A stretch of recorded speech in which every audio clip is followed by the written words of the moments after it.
Welcome, viewers. Today we're going to do a little bit different of a podcast, maybe even a unique one like you've never seen before. Look, every Catholic worth a wooden nickel recognizes that we have a crisis in the Catholic Church. The only people content with the status quo are the far-left liberals who want a different kind of church, one that's not Catholic. If you're conservative, if you're a traditionalist, if you're a sedevacantist, you know that we have a crisis in the church. And the one thing that we all have in common is we're all struggling to understand it. Not uncommon for people in the conservative camp, or people like me who are more properly considered traditionalists, talk about the crisis. And we often talk about the views and opinions of those who are sedevacantists and hold that position. But it's not very common to find a guy like me interviewing someone from the sedevacantist camp to find out what their thoughts are about the crisis in the church. And that's what we're going to do today. I invited a gentleman by the name of John Lane, who's coming to us today from Australia. It's practically tomorrow over there, so appreciate you coming on board today, John. How are you doing? Yeah, well, thank you, Louie, and thank you for having me. It's a pleasure. So, John, let's start off by tell viewers a little bit about yourself, where you're coming from, and what your place is in that sedevacantist camp. Well, look, I'm just a traditional Catholic. I go to an SSPX chapel, have done for over 20 years, and first came to tradition when I was 20. A friend, really didn't do any research. A friend took me to a traditional mass. I'd never seen it before. I was born in 1968, so completely raised in the Novus Ordo, and as soon as I saw it, I mean, I had misgivings about the Novus Ordo. My mother was conservative, particularly, but there was no Latin Mass anywhere near us. We were probably 250 miles from in fact, we were 250 miles from the nearest city, but out in the country on a farm. There was no Mass. There was no Mass in the city. And at that time, anyway, in the 1970s, and then, but I certainly had and I knew that this thing existed, right? And this friend said, "Do you want to get?" I was in New Zealand and I was in Auckland, and he said, "Do you want to get a mass tomorrow?" I said, "Yeah, of course." So we showed up, and it was an SSPX chapel, and I sat there, and I just couldn't believe it. It was like, hang on, this is the Mass. This is how it used to be, right? So anyway, I resolved then and there I was never going to go to the Novus Ordo again, and I haven't, not once. So that's that. But there's a lot of misinformation and just false ideas about what a sedevacantist is, right? So people have all this baggage, they have all these ideas about a species called the sedevacantists. Even you referred to us as a camp, right? Well, I don't think of myself as in a camp unless I'm in the SSPX camp. That's where I go to Mass, and they're my friends, But I have a view that the see has to be vacant and has had to be vacant through the crisis. That is my view. So we call that sedevacantism, but that's all it is. As soon as you move on from there and try and talk about any detail about the crisis, then you're developing a larger theory, and I have my own theory, my own views, or call them a theory, but I don't know that they're shared by a terribly large number of people, and I don't really mind. I'm just trying to understand the crisis, and I can't imagine that Francis is really the vicar of Christ. So maybe we can get into that a little bit more. On a personal level, just for the sake of it, I have nine children. Most of them are adults. They practice the faith, Deo Gratias. I had nothing to do with that. My wife is a wonderful mother, and I just go to Mass at the SSPX and try and practice the Catholic religion. That's who I am. Very good. So it occurred to me fairly recently that something that you just described is totally operative in the traditionalist and conservative camps. Well, I don't mind calling that side of a camp, but that group of people, their view of those who call themselves sedevacantists, it becomes a caricature because it's not. Oh yeah.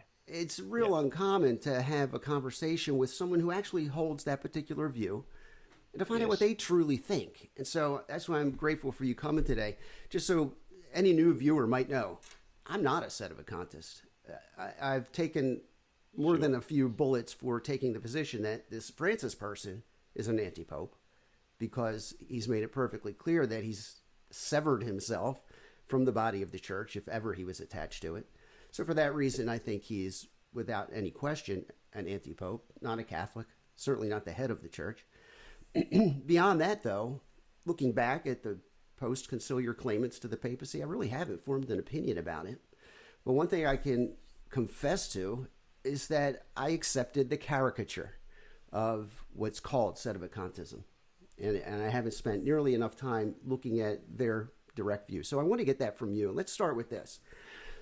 What do you think the nature of the crisis in the Catholic Church is today? Okay, so let me answer that by just going back a step. Let's just talk about a little bit of the history of the crisis, and then we can theorize about it, right? But let's get some of the facts on the table, which are glossed over or ignored. I watched some stuff, some material recently on the history of the crisis from some well-known traditionalist figures. They just don't talk about, as far as I'm concerned, they don't seem to touch on the facts that matter. So here's what happened. We had a church that was booming, and it had its problems. Obviously, we wouldn't have had Vatican II if there weren't problems in the church. I mean, they were Pius XII's bishops at Vatican II, yeah. But the church was booming, and in the US, the percentage of Catholics, the percentage of the population that was Catholic, gained 8 percentage points from about 1950 to 1960. If you extrapolate that rate of not just growth, it was an accelerating growth in the church, and the number of converts per year was just under 150,000 by 1960. The retention rate was very high. Mass attendance was north of 80%. All the indicators were very positive. Immediately, John the 23rd was elected. Things started to go downhill, and by 1964, I think from memory, the number of converts had dropped to 125,000, and it kept going down from there. The aging of the American church is just phenomenal, and if you look at the statistics in terms of cohorts, so age groups, the mass attendance figure is being held up by the people over 60, if you like. If you look at people under 25, the number of people who've left school and under 30 is a number like that. It's like 10%, or it's under 10%. I think it's 5% of them go to mass. And that gels with my own experience. I mean, I left school in 1985 was my last year. 90 boys started at the Catholic school that I went to, a Christian Brothers boarding school, in the same year that I did, in 81. There were 90 of us entered. When we left school, I could only think of 2 others who continued to go to mass. And so what I say to people about that is if you were the devil and you had set this institution up to rip the faith out of children, and you were doing a review, your annual review, I don't think you'd call that a failure. I think you'd call that a success. Sounds like a home run. Yeah. Yeah, that's it. So something very, very strange happened where this very flourishing, and the same thing was true in the UK. North of 50% of cradle Catholics, so people born into the church in the UK, no longer go to mass at all. North of 50% of the existing Catholic, existing born Catholics, no longer go to mass at all. So it's catastrophic, and there are many other figures I could give you which illustrate just how dramatic the crisis was, and it happened around 1960. It's very interesting because when we think about the 60s, we think of this period of turmoil and lots of new ideas. Lots of people changed how they lived and what they thought about things. Okay, the 60s revolution in social revolution. But in fact, the 60s really got going in about 1964. if you read Charles Murray's Coming Apart, he uses the symbolic date of the death of JFK, so November 22nd, 1963, as the kickoff for the 60s. Those things that we commonly associate with with the 60s, they didn't really appear until, say, 64, 65. And yet the number of converts to the Catholic Church was already heavily in decline. Mass attendance was already in decline. A couple of thoughts, John, if I could just interject an Sure. anecdote. Yep. So those figures that you're talking about are interesting. And I was speaking with a pastor here locally in the Baltimore Archdiocese, an older man who's been in the priesthood for more than 50 years. He's a seminary professor here. And he told me that he vividly remembers in the mid to late 50s in Baltimore, the rectors of the two seminaries here in this archdiocese. We're a little unique. We have two, Mount St. Mary's in Emmitsburg, Maryland, and St. Mary's Seminary in Baltimore. The rectors of those two seminaries got word out to all of the local pastors to tell them to back off on the vocations thing. They just don't have any more room. They were double bunking seminarians throughout they had no room. I mean, it was an explosion. It's true. So the other thing that comes to mind is you're talking about the dates and the timing of the collapse. You know, we all hear that saying, as goes the church, so goes the world. And that's always been kind of my sense without having knowledge of the stats that you're talking about and the dates, that the crazy 60s that we think about, you know, the free love and all the nonsense that happened. They were the fruit. They were right. The church opened up the windows and this is what happened. It's not that this happened and the church followed. It doesn't work that way. So I think you're getting to this, but my question to you is, well, what exactly happened right around that 1960? Well, John the 23rd was elected. He's late 58. So and look, there are any number of books you can read by people praising John the 23rd.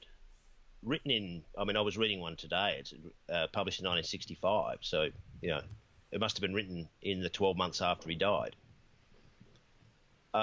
Those books all say the same thing. I mean, they say different things about his character. Some of them say he was simple and stupid and good, and some say he was cunning and full of peasant cunning and he planned the whole thing. And these are people praising him, right? So his own biographers can't make out his character. I have my own view on his character, but it doesn't really matter. But what they all say in common is that he instituted a new papacy and reversed the policies of his predecessors, changed how the church thought and acted in a multitude of different ways. And we can touch on some of that if you like, but just quickly, I'd like to go back to the history, the facts. So then what happened in 1965, even though the Vatican Council had not mandated this, the liturgy in various countries was put largely into the vernacular. And there was an Italian author, and he was Italy's Evil and War, if you like, a very popular novelist, and had a great stature, but he was a sincere Catholic, a very, very sincere practicing Catholic, called Tito Cassini. And Tito Cassini published a book in, I think it was 1967. It was like an open letter to Cardinal Leccaro of Bologna, who was running this whole program of changing the liturgy and vernacularizing it and ripping out the statues. I mean, they were doing all of the stuff that happened in the 70s in other countries. They were doing all this in the mid-60s, long before the new Mass. Tito Cassini, in his book, which is like an open letter to Cardinal Leccaro of Bologna, who was running all of this liturgical revolution in the mid-60s, he says, Your Eminence, there were priests who died of a broken heart because they were not permitted by you, Your Eminence, to say the Mass of their ordination. And already people were talking about the new Mass, not as something coming, but as what had already been imposed.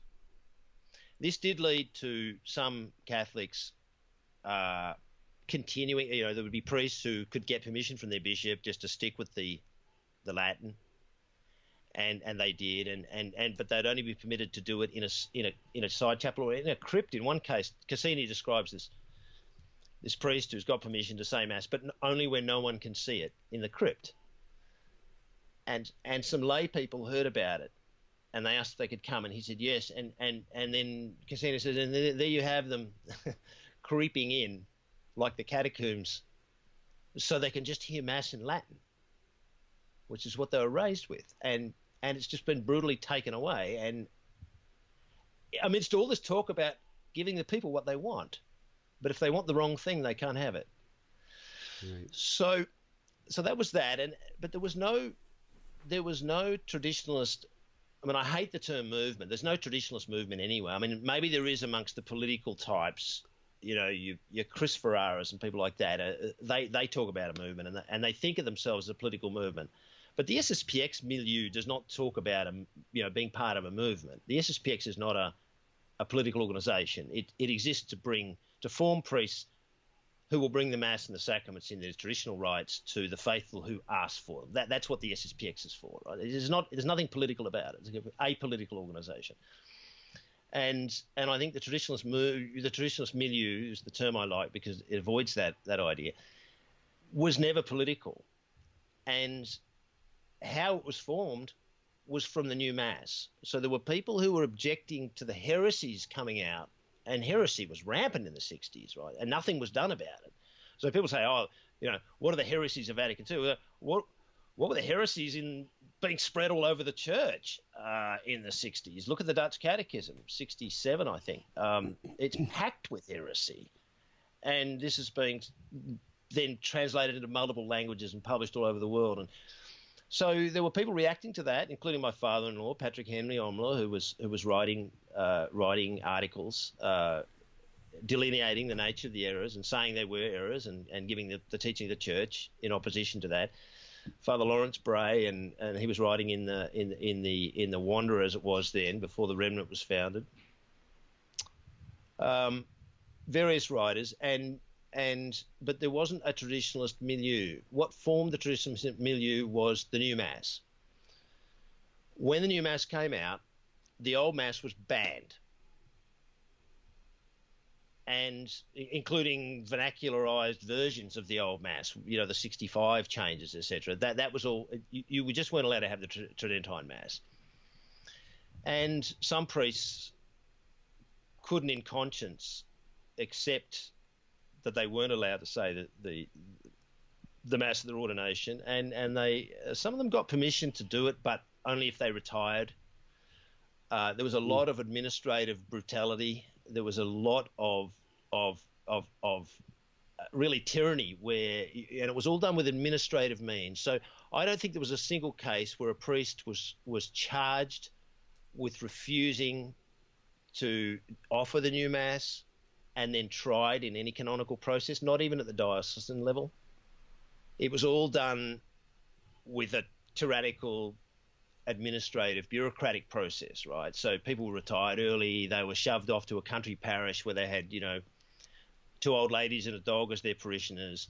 They were verbally abused until they, went away, as some of them did. They just sort of quietly withdrew. And so then the faithful who wanted the old Mass would hear about these priests and gather around them, and then they would organise a more permanent situation. So they'd rent a hall initially, but then they'd find a Protestant church that was for sale or something, and they'd buy that. This is the whole history of the 70s, really, the formation of the traditionalist milieu. And Archbishop Lefebvre popped up and said, and started to answer requests from the faithful for priests. They heard that he was forming priests the old way, and would he send them a priest? And of course, he couldn't possibly cope with the demands.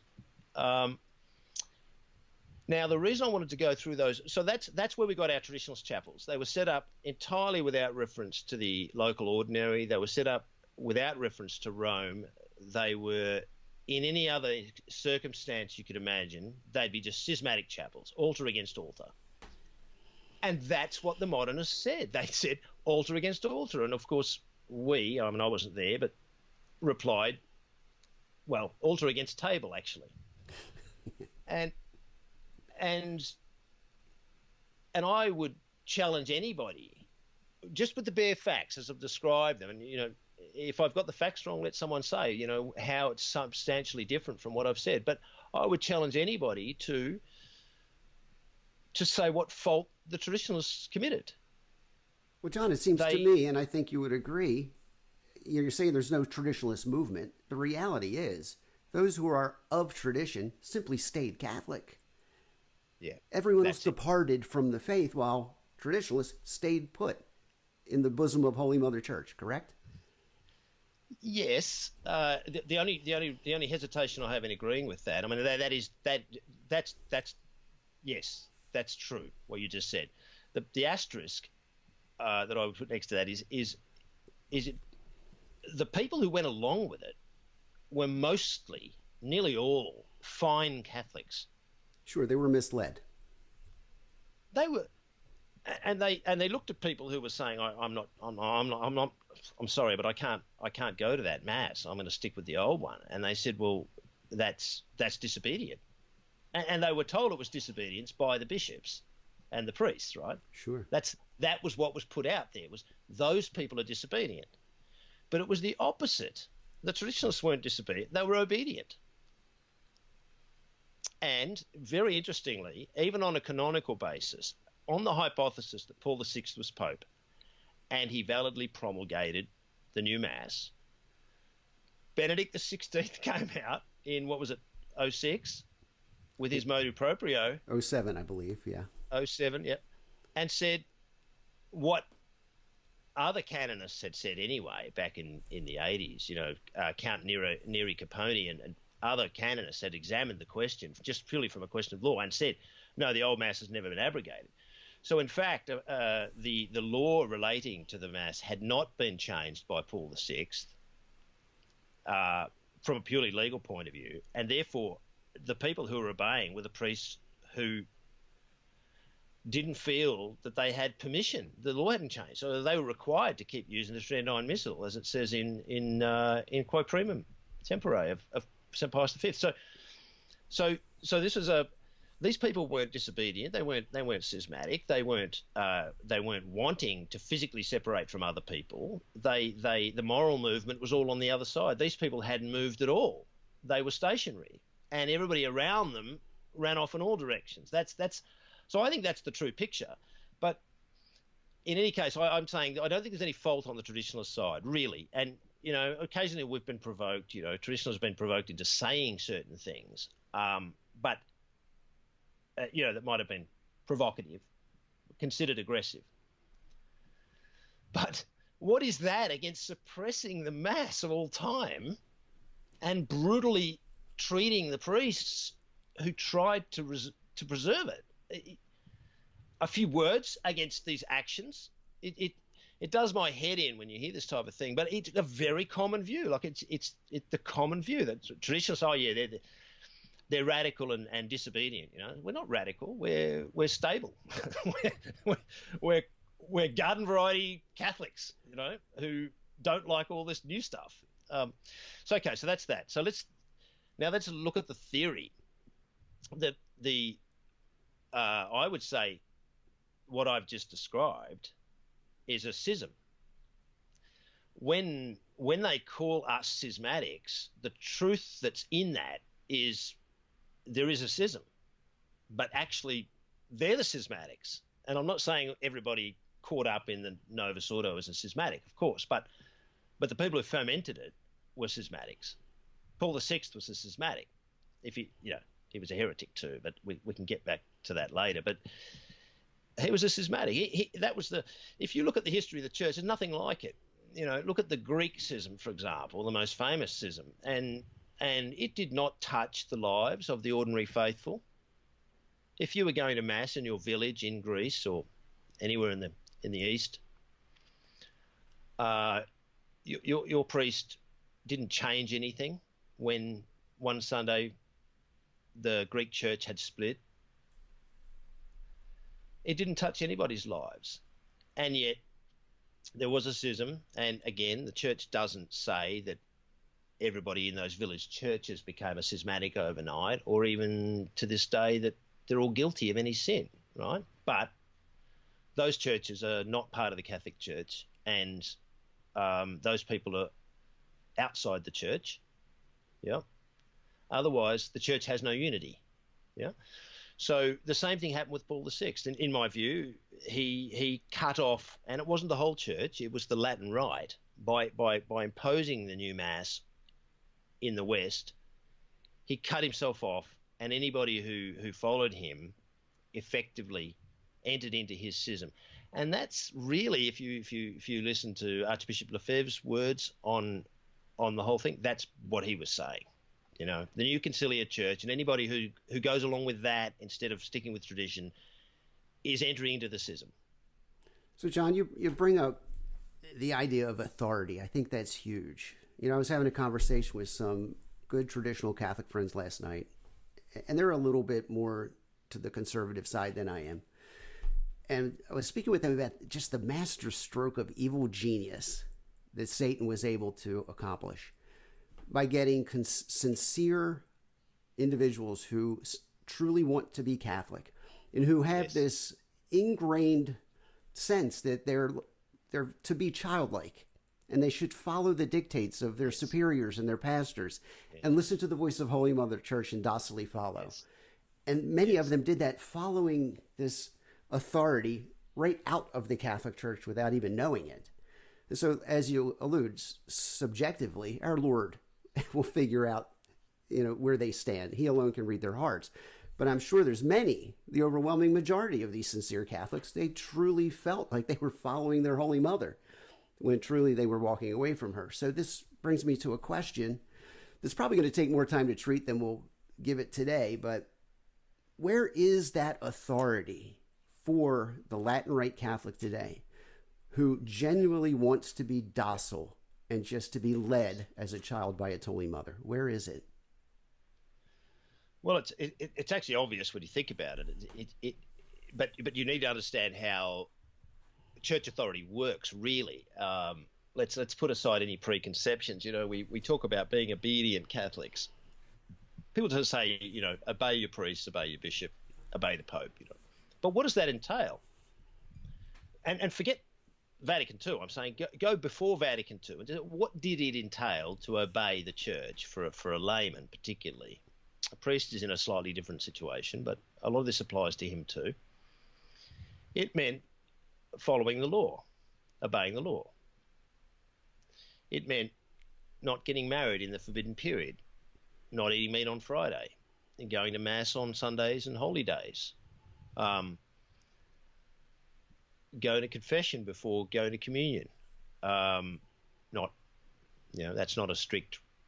Anyway, we all understand what that means, but there are very few laws. You know, St. Robert Bellarmine in his Controversies, in answering Protestant arguments or assertions in the 16th century, that the Catholic Church is just this mass of laws and legalism. You know. Mm-hmm.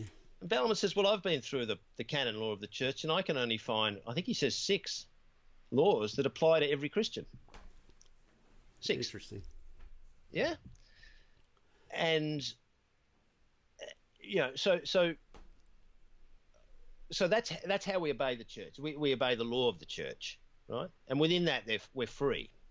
There's a bit more behind that, which is that the church is the native home of the rule of law. Okay, the church is not a oriental despotism. It's not a tyranny. Aristotle divides authority or power into 2 types. There's dominative power, there's jurisdictional power. Dominative power is private power. It's the power that I have as the father of a family and you have as the father of a family. It's also the same type of power that a religious superior has in a monastery or a convent. And it's not a public power, it's a private power. So it's for the running of the household, say.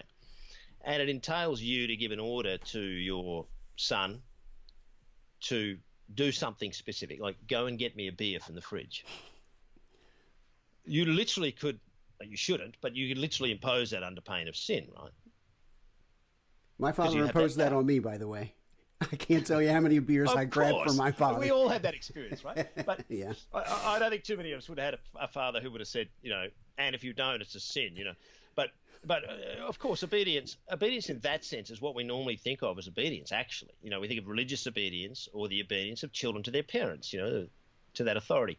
But that's actually not the type of obedience that exists in the Catholic Church. The obedience that exists in the Catholic Church, in general, I'm saying that does exist in the Church, but it's not the obedience that we talk about when we say we have to obey the Church, obey the Pope, obey the Bishop. That obedience is jurisdiction. It is the obedience to law, because the power they have is jurisdictional power. Bishops do not have, not even the Pope has, dominative power. Yeah. So the Pope, if he wants you to go on pilgrimage to Aurysville, has to make a law that some class of people is obliged to go on pilgrimage to Aurysville once a year or something, right, or once in their lifetime. He can't say, Louis, you are to go on. He just can't do it. It's just not within his power. That's not the type of power he has. He can't order you around. And we all sort of instinctively know this. It's the same as the government, right? The government of the United States, the government of Australia, the government of Great Britain, any Western government system that's been formed ultimately out of the Christian milieu, out of Christianity, has this notion of the rule of law, and that the type of power that the king has, even, but certainly the power of Parliament or President, is not that dominative power. It's jurisdictional power, the power to make laws and then, importantly, to enforce them. So to judge against those laws and punish.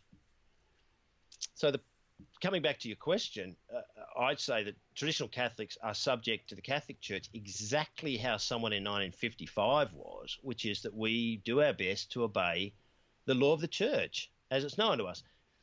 There are wrinkles in that, I don't recognise that Paul, I don't recognise Paul VI's trashing of the, Friday abstinence or getting rid of the requirement for the Lenten fast, and all of that stuff that he did. I just ignore it, and I feel like I'm bound to obey the law from before, from Pius XII's days. And there'll be other traditionalists, including probably most of the people that go to the SSPX, who will think, well, it was a bad thing, but he did relax the law, so I'm not actually bound, and that's fine. It doesn't change the principle, which is they're attempting to obey the law. Well, they are obeying the law as it's known, and that's what traditionalists do. Now, contrast that with what happens in the Novus Ordo, and there's two total differences, right? The first one is in the Novus Ordo milieu, there are no laws. There are really very few laws with any sanctions attached, right? Specific sanctions, right? But they're really not meant as laws, and that's why they call them norms. And it doesn't mean law. Norm does not mean law, and we can talk about that more another time, right? But it's governed by bureaucracy, not by law, is how I describe it.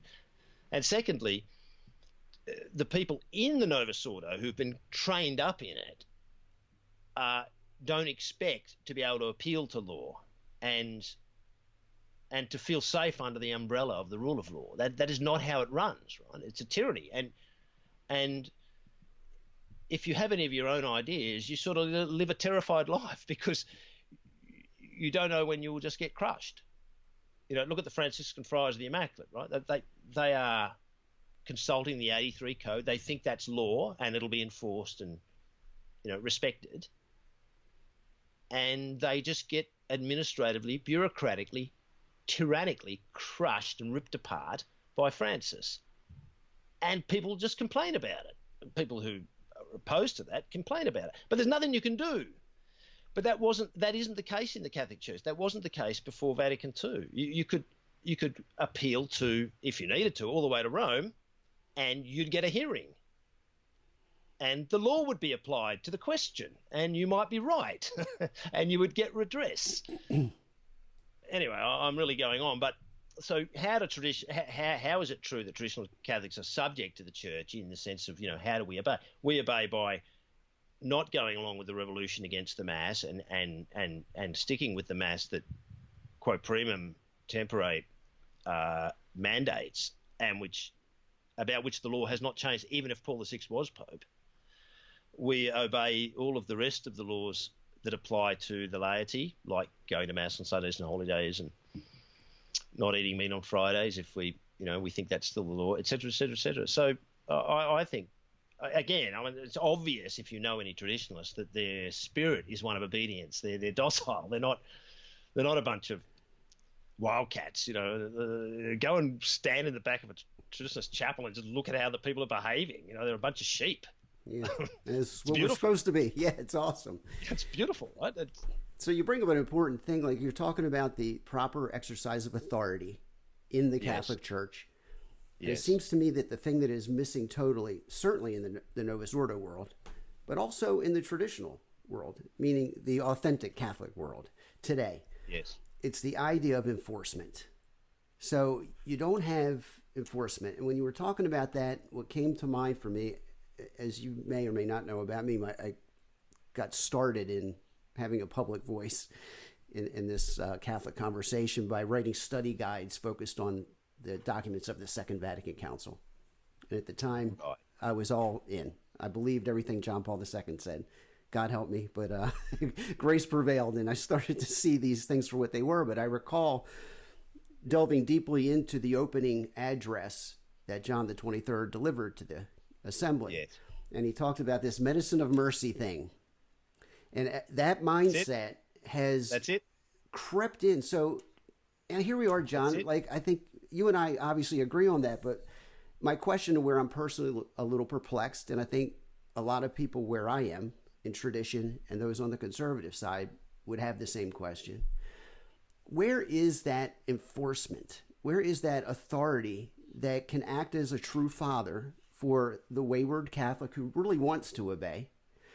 Where is it for those of us who are seeking it from the true church? An example, in the Archdiocese of Baltimore, the Archbishop William Laurie. This is a guy who I can't follow. And if I were truly wayward and he were to try to correct me and move me, I can't really trust his advice.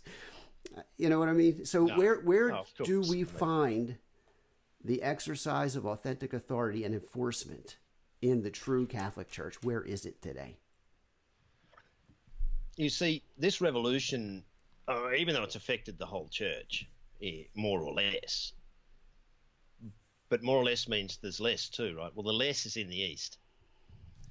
The schism of Paul VI did not affect the East. The people in the Syro-Malabar Rite in Kerala, in India, southwest India, I mean, they never had their liturgy destroyed or taken away or replaced. And interestingly, I found out recently, there's 30,000 nuns in Kerala alone. That's one state in India. So the effect of taking away the Mass and changing everything didn't occur there. Vocations weren't destroyed. The convents, the existing vocations weren't destroyed as they were in the West. I mean, whole convents were emptied in the West, but that didn't occur in the East. So clearly ecclesiastical authority continued in many places, behind the Iron Curtain in Russia and China.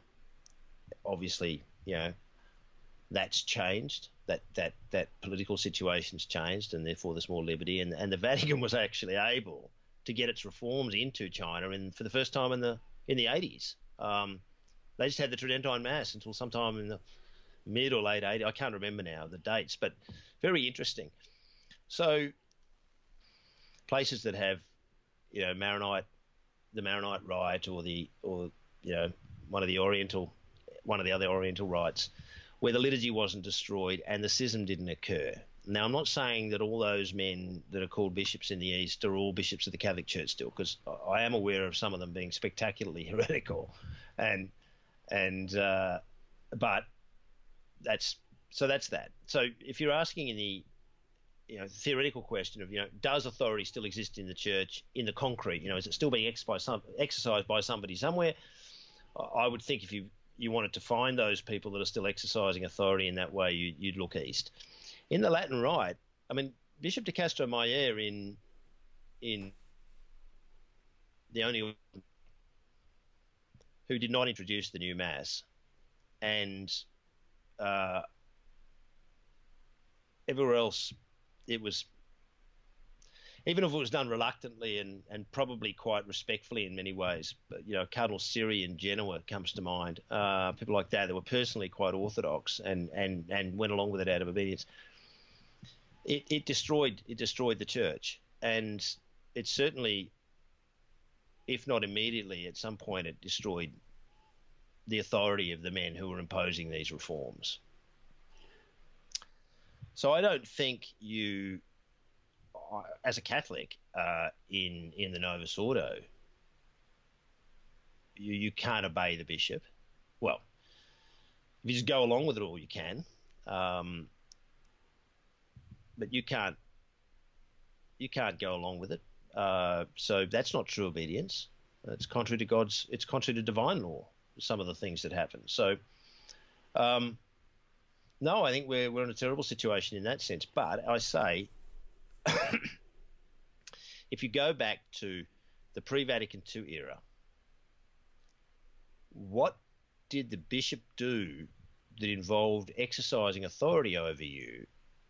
And the answer is not very much. He could, for instance, one thing that was quite common was the bishop locally could give an indult for,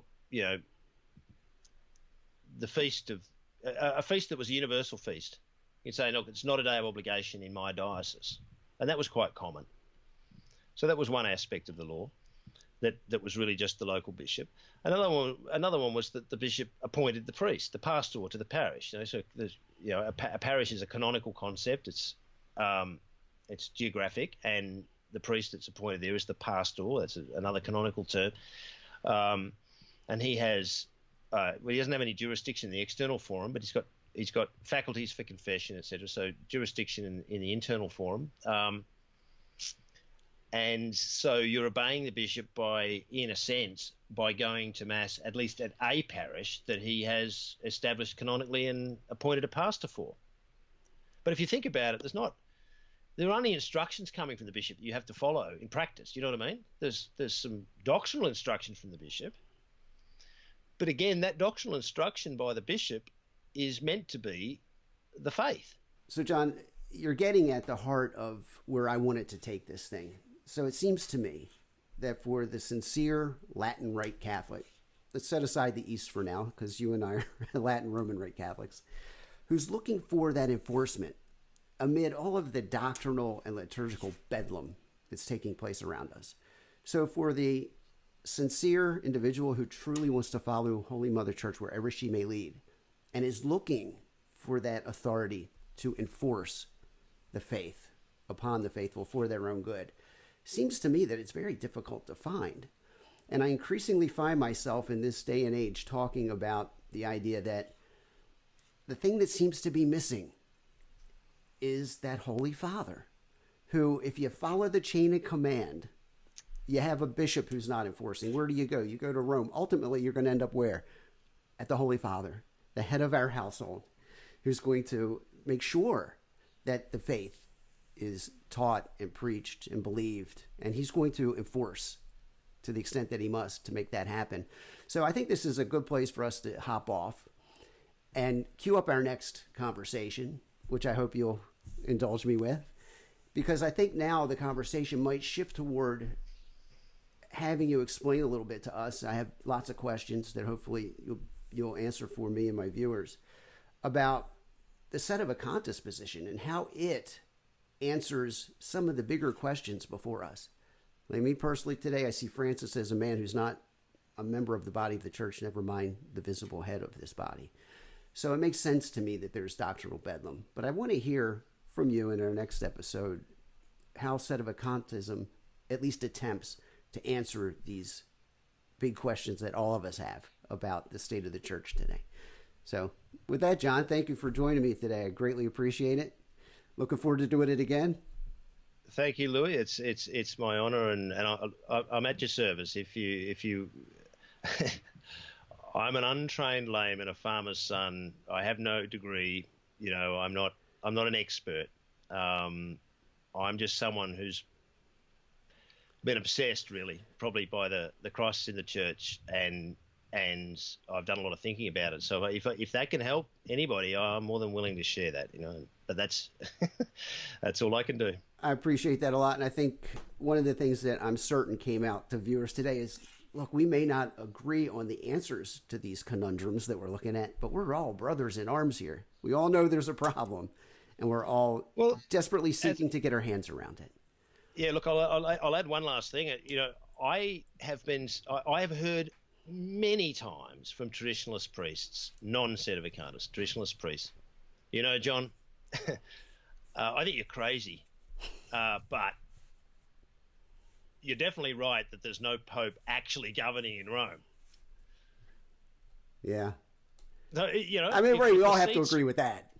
Yeah, if the seat's filled somehow, technically, legally, I have to call him Holy Father. I call him Holy Father. I don't care, But it's actually impossible for someone who practices our religion, and by that I mean goes to the traditional mass and all the rest. It's impossible really to be subject to these men. You can try, and in the worst case scenario, you'll end up like the Franciscan friars of the Immaculate. I mean, it's just breaks your heart, right? Or you can just have a verbal acknowledgement, which is really what most traditionalists do. They don't really attempt to reduce it to act. It's just a theory, because they can't. You can't. You can't obey those men, those modernists, and peacefully practice your religion. You can. You know what I'm saying? You can sort of fight and have an unpeaceful practice of your religion, where you're constantly battling your bishop and trying to make sure that the indult mass isn't taken away, or moved to Sunday night or something in a far suburb, and all of that stuff that they do that goes on. Or you can just go to the SSPX like I do, and in a way, I tell my kids, it's like, enjoy this, because these are the good old days. It's so easy. We just go to mass. We've got a solid priest. It's wonderful. Really, it's wonderful. So I'm not distressed in that sense. I find practicing our religion easy. I mean, it's not easy, but you know what I mean. In that sense, it's easy. And I feel for all these people who are caught up in I think they're caught up in a theoretical matrix of nonsense that makes them feel as though they can't have what we've got, and they're fighting all the time. And that's not how it's meant to be. The church is the city of peace. Sure, and charity should drive us to try to help them to see the crisis for what it is too, even as we labor to see it. The salvation of souls. Yeah, it's a monumental task. But anyway, John, enjoyed the conversation today. Can't wait for the next one. Right. Thanks so much. Thanks, Louie.